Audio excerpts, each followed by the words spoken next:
By the way, MFA came to my house. The former CBN governor? Yes. I said, how did you know my house? He said it was sent to me by Asiwaju Bola Ahmed Tinubu. I said, you are lying. Because the last time Asiwaju Bola Ahmed Tinubu visited me, I was in Apple Legislative Quarters. He has not been to this place.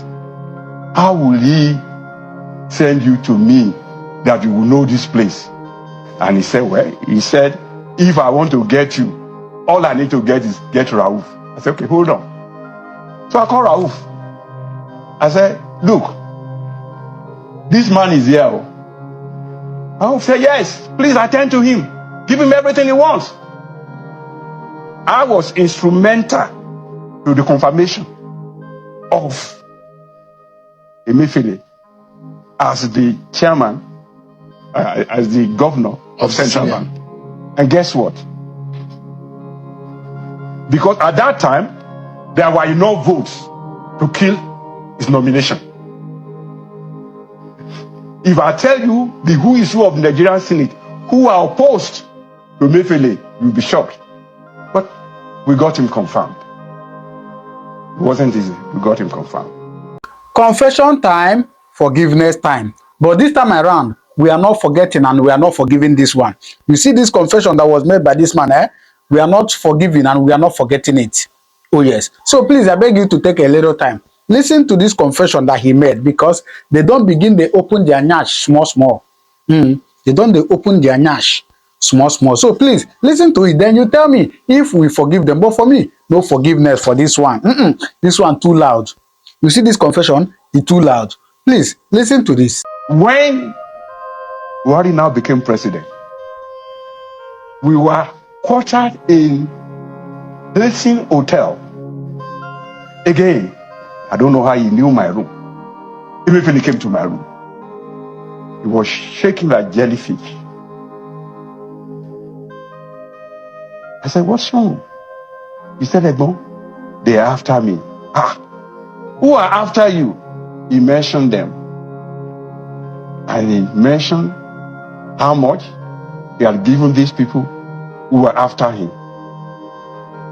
So I said, so why are you telling me? Go and tell the police. He said, I cannot tell the police. I said, if you cannot tell the police, it means you have done something wrong. If they're after you, as governor of Central Bank, the Nigerian police owes you a duty to protect you. If they are after you, what will I do to protect you? He said, I just want you to know in case anything happens to me. I said, you're a fool. You mustn't let anything happen to you. You must tell. And I will tell. He said, don't tell. That evening, I went to Rauf. And I told Rauf. Rauf said, this is not what I can handle. You must go to Asiwaju. I said, no. I don't want to go to Asiwaju. If Asiwaju gets angry and calls a press conference, the whole thing will blow. He said, no. I said, look, I don't want to get into it. If anything happens, Asiwaju has resources to protect himself. I'm an orphan. I don't have a father. I don't have a mother. I don't want anything will happen to me. Anyway, Asiwaju said, in that case, let's go and tell Babakande. So we went to Babakande. I went to Babakande. Babakande said, this is too much. We must tell Asiwaju. So I said, okay.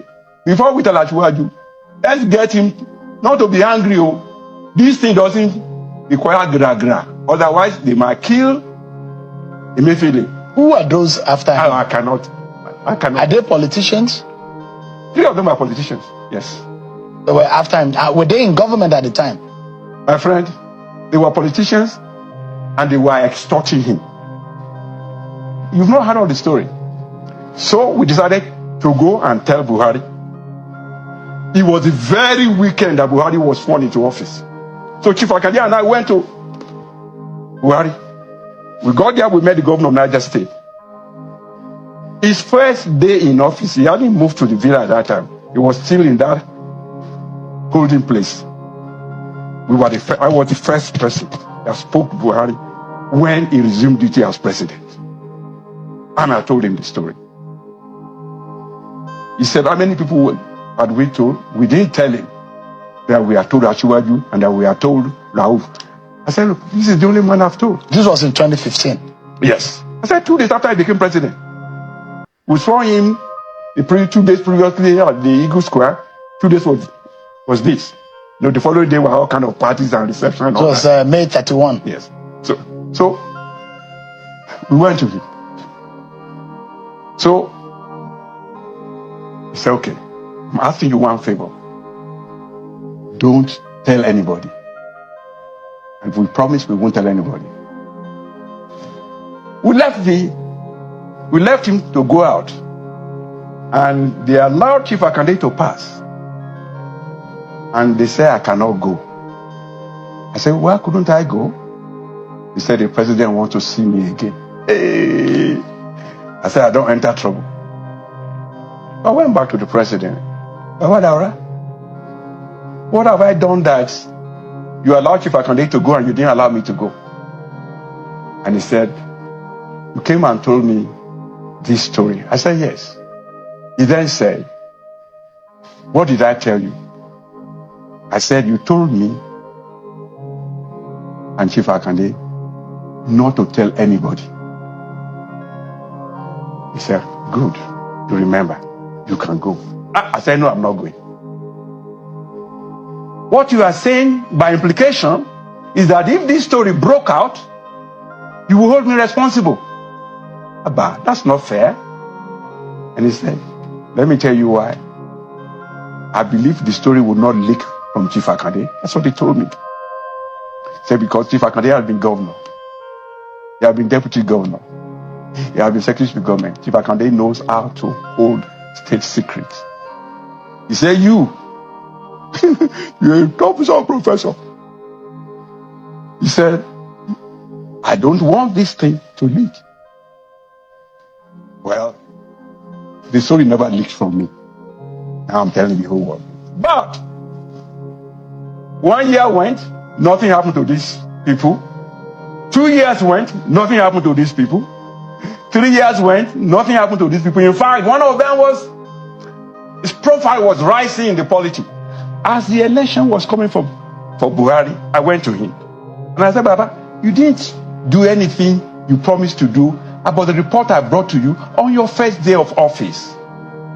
Buhari told me, Prof, if you know what favor you have done this country, you should be given a national award. I said, I don't have to know. You are the president. Give me the national award since you know what I have done. And I said, but what has happened to the people that I came to report to you? He said he summoned Emefiele. And Emefiele told him far more than he told me. And Emefiele, by the time he finished talking to Buhari, disclosed that whatever amount I was reporting to Buhari was like chicken feed. Because I was only reporting maybe billions of naira. Now they were talking of billions of dollars. They were being siphoned using the... you said that the man was being extorted. Yes. So they were collecting the money directly from CBN. Is that the case? Was that the case? I wasn't there. I didn't know how they were collecting. But based on what you said, Emefiele told you. That's what he told me. But what you want to hear is what I'm about to say now. Is that whatever amount those people had extorted amounted to nothing compared with what Emefiele disclosed to President Buhari as the money that had been given to the then National Security Advisor. Who was that? Dasuki. And that President Buhari told me that he didn't care how many times the court would rule that he would not release Dasuki, because how could he explain the money that were traced to him? I don't know how security budget is financed, but at that time, what the newspaper reported was about $72 billion. And that amount became the focus of government to retrieve. rather than the chicken feed that I had reported to the president. So, Gbajabiamila being speaker. In any case, I consider Femi Gbajabiamila a good friend, and I consider his rise in politics to have emanated from my effort. Because when we were in the House of Rep, I was the one who stepped down for him to become the head of the opposition to Obasanjo's third term agenda. And you were very vocal at the time. Me? I was the most vocal, the only person in this country, in the House of Reps, who worked harder than I did in the House of Reps. Than myself was Usman Bugaje. No other person can claim priority of place over me in that struggle to stop Obasanjo. Do you regret it? To stop Obasanjo? I'm glad we stopped it. If the same thing happens again, I will do the same thing. And the reason I didn't accept to lead that coalition was that I was the only member of my party who was in the House. And I felt that since Lagos had so many members, it was better to choose a man from Lagos. Ordinarily, we should have chosen Wumi Bewaji, but Wumi Bewaji had different issues at that time. And I was the one in Femi Gbajabiamila's absence. And I'm glad you raised this issue because I didn't come here to discuss it. But I was the one who in his absence said, look, if we must choose somebody, let the person come from Lagos. First, they are the biggest member within the Southwest. Second, we were confronting a Yoruba president. I felt that so as not to bring an ethnic coloration to the conflict, it's better to make the man who will lead it to be a Yoruba. I could not accept it, not because of fright. In fact, I suffered more than any Nigerian legislator because of third term. I did not live in my house for 2 years. Why? I escaped 5 assassination attempts. I will leave it at that. I mean, I was living, I can now display the name. I was living in the house of Julius Nhobere, Colonel Adebayo, Temi Harriman, a woman, Tam Brisby, and one other person. I lived in 5 houses, and thanks to Achiwaju Bola Ahmed Tinubu, I went to him one day and I said, look, I need a bulletproof vehicle. And he told me what to do. One of the things he told me is, go and get many used cars. Different colors, different shapes, different. So if I was coming to your house, before I got to your house, I would have parked a car in your house. When I get to your gate, I will wind down, greet everybody. Everybody will know I came in green under Accord. Nobody will know that I had maybe a Mercedes-Benz or a Toyota parked in your house in a different color, and I will escape, all windows wound up, without anybody knowing I'd left your house. That's how I lived my life for those 2 years. In that struggle against third term. In that struggle against third term. What were those? Because a lot of those who were in the house at the time spoke about how they were trying to convince them. Other than the fact that there was a struggle, were there any kind of monies that exchanged hands, or those issues of corruption that happened on the floor against third term or for third term? That was where my trouble began. I remember very well that the speaker said I was to lead a delegation of the House of Reps to a delegation in China. So I said, look, Mr. Speaker, it doesn't happen that a member of opposition would lead a delegation of parliament to a different country. I don't feel competent. In any case, I wasn't the leader of my party in Congress. Bewaji was. So if they wanted to pick a member of opposition, why not Bewaji? And then he said, oh, you know, he painted good pictures of how much he appreciated me and all that. So my ego was bloated. I said, okay, I'll go. I said, I'll go on one condition. You must give me 2 other members to go with me. I must give me some technocrats, some of the servants, some of the civil servants in National Assembly to go with me. I got to Amsterdam And I opened the newspaper, and I knew that they has kept me away so as not to be present for what was supposed to be discussed at that time in the house.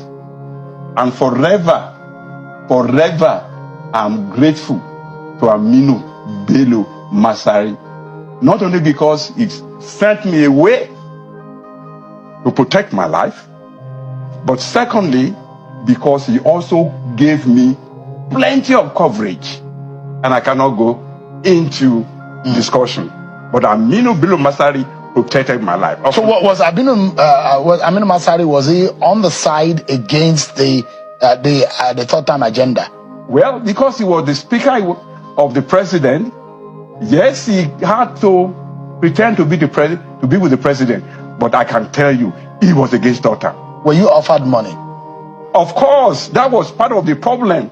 I was the one who broke the news. In fact, I'd given the news conferences twice, and the newspaper did not take it seriously. Sadly, in this country, sometimes, if you want your story to be on the front page of newspaper, believe me, you have got to pay for it. There were times I spoke in the house or made a motion, and certain people will comment on it, and when the newspapers will flash the headline the following day, those people who knew their way with the press will be conspicuously featured. That's okay. But in any case, I then went to Osogbo, where I knew I had influence. And I told them, look, this story is going to be big. And that time, I also gave money. I said, I want you to make it big. But don't make it big for 2 days. Let me escape. So, I escaped. By the time I came back, I'd broken the story of the meeting we had in Nakon Nuga, it was called this time, Nakon Nuga Hilton, now called Transcorp. And I broke the news that we met in the hall. The hall was filled to capacity to the extent that they had to move the barrier, Nasarawa all I think, Nasarawa and Ondo or Nasarawa and Ogu, two of those. Then, nobody brought money to Nakon Nuga Hotel. But as we were discussing, a principal officer of the house disclosed that the presidency had made plan to give each of us. No, I said I heard that the presidency had made plan to give each of us 50 million naira. That principal officer corrected me and said it was not going to be 50 million, it would be 70 million. So, right there. And at the time, the value compared to now, 70 million at the time in this period. 2006. 2006, yes. So I said that, look, if that's the case. It was big money. It was big money. So I said, look, if that's the case, we will lose this battle. Obasanjo will win this battle. Because the only way we should act to make sure Obasanjo lost this battle was, let's get to make as much noise as possible that the press, the union, the academia, and everybody will join us in fighting Obasanjo. Well, after my press conference in Osogbo, the next thing I knew was, first my house was invaded, not by government, I believe by those who, I shouldn't say I believe what I knew, but I think I knew. My house was invaded. But beyond that, a number of houses of reps were invaded because people thought we had been given the money. I never said we were given money. What I said was, it was disclosed that money will be given. But was money given? Oh, yes. Money. Oh, yes. Not only was money given, many even fought over the money given. I was the only one from Osun who did not take money. every member of Senate from Osun, every member of House of Rep from Osun took money. And I knew the one who gave them the money. His own father was my godfather at baptism. We are from the same village. He was the one who gave the one from Osun. I know where the money was given. So when this matter happened, in fact, a good friend came to my house. I used to have some chandeliers in my house. And some of them had hanging things. And he believed that those chandeliers contained microphones that could record us. So when he brought money to me, he said, we know you didn't take money, but we know we need you. Yeah, I said, my friend, are you telling me you took money? He said, yes, I did. And I said, are you not ashamed of yourself? He said, no, I'm not. I said, why not? He said, because I know it will fail. So if it will fail and they're giving money, why did I not take my own money? Honestly, in retrospect, I thank God I didn't take the money. First, if I took it, my wife will kill me. In fact, I told her, when that person went away, I told her that I just lost my chance of becoming a millionaire. Because what they brought to me was not 70 million. It was far more than that. It was double. I can't tell you. Just calm down. But was heavier. Heavier. Much heavier. And I left my house to go to a man that I admire so much. I go there. He used to have a beautiful garden. I got to his house. I met about 5 people. I met Ghana must go back. They were about to share their own. So I left the place. So you know, we used to have cars that had a plate number that had NAS. So his gatekeeper thought I was one of the people he was expecting. That's how he let me in. So when I got in, they were embarrassed because I was not supposed to meet them sharing money. Well, I left the place. I then went to the Meji Bankole's house. He and the guy who later became a senator from Ekiti North. He was chairman of water in the House of Rep. I've forgotten his name now. Anyway, I met him another person, the man from Ijero. 3 of them. Again, I met Ghana must go back. So money was here. In any case, unless we want to pretend, a newspaper published the name and the number of the car, the plate number, when they went and collected the money from Central Bank. It's just that this country will pretend. When I wanted to catch them, all I had to do was bribe 5 people in different banks. I collected the names, I collected what money people were depositing. If all of a sudden you came to deposit this amount, and some of them were foolish. Some of them deposited the money in their Prof, these are heavy, and it's been a long time. The issue of third-term agenda has been discussed in the public domain, and how that impacted on our democracy, and how that almost destroyed the National Assembly, because he tore the National Assembly literally. But of course, these are your views, and these are some criminal dimension of those who took money, and of course these are your views, Prof, and they have legal implication of it. These are not views of Channels Television, definitely. I don't care the view of television. All I owe this country, all I owe myself, and all I owe God is the truth. I'm a Christian. Have you met a former president since then? Which president? The one you are referring to. Obasanjo? Mm-hmm. No, I've not met him. And I'll tell you why I've not. Listen, I don't want to get... I thought we were here to discuss national matters. Absolutely, but when you got it in, I mean, I know that, but you know, these are big issues that you have just made. He himself cannot deny it. He can say it. Would you say it to his face if you met him today? If he's here, I will say, Uncle Shegun, I and Bolaji Aduko met Stella, his wife, in Bolaji's office. And I know what I did. I know how I followed Miwa and Stella to Colin Bala's house. To do what? I can't tell you that. You don't say everything.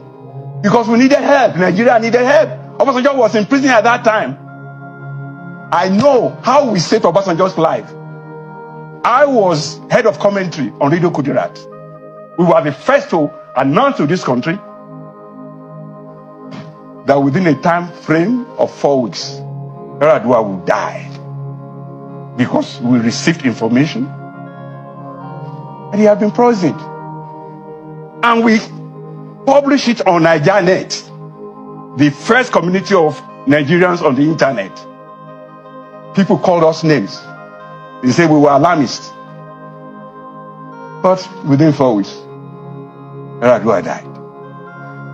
Zach Ajuwon, who became the head of the National Hospital here, was Obasanjo's doctor when Obasanjo was in prison. We knew what we did to get message to Zach. Zach and I worked at the Baptist Hospital of Bumosho when Zach was a houseman and I was head of lab and my wife was head of pharmacy. Let's not get into all that. But the important thing was we did our best to save those we could save. We were not able to save all. Do well to drop your comment in the comment section, all right? I'll see you in my next video. Thank you very much, and may God continue to bless you.